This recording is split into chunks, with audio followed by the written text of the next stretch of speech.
Nierstenen zijn geen nieuw en recent gegeven.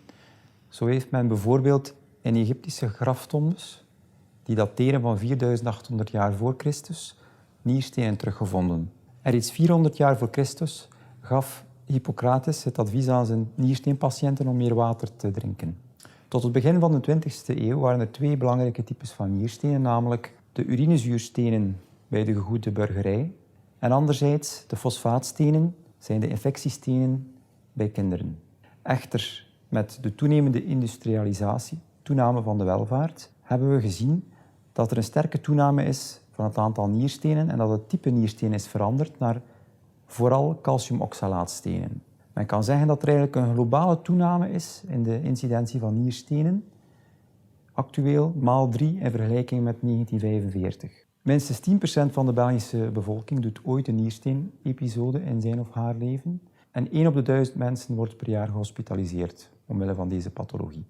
En de kans op recidive is hoog. Zoals gezegd, 15% na een jaar en tot 50% na 5 jaar. Na een symptomatische episode gaan tot 60% van de mannen en tot 40% van de vrouwen gaan recidiveren.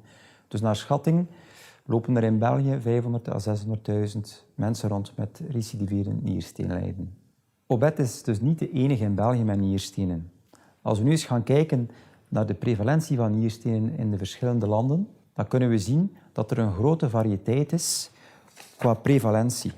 We zien bijvoorbeeld in landen als China en Japan dat de prevalentie eerder laag is, gaande van 3 tot 6%, terwijl in landen zoals Saoedi-Arabië en de Verenigde Staten dat de prevalentie stijgt tot 20%. Op deze slide zien we de kans dat iemand een steen vormt gedurende zijn leven in relatie tot de hoeveelheid dierlijk eiwit dat iemand inneemt per dag.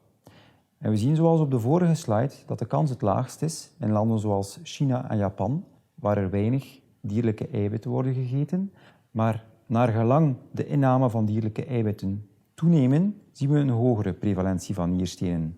Met de hoogste prevalentie, zoals daarnet in vorige slide getoond, in landen zoals de Verenigde Staten en de Verenigde Arabische Emiraten. Voeding is dus belangrijk in het ontstaan van nierstenen, maar er zijn ook nog andere factoren verantwoordelijk voor de vorming van nierstenen. Er zijn zowel genetische als omgevingsfactoren. Bij de genetische factoren hebben we determinerende factoren die kunnen leiden tot erfelijke lithiasen, zoals bijvoorbeeld cystinurie. Er zijn ook voorbeschikkende genetische factoren die in combinatie met omgevingsfactoren zoals voeding en het klimaat kunnen leiden tot calciumbevattende stenen of de urinezuursteen.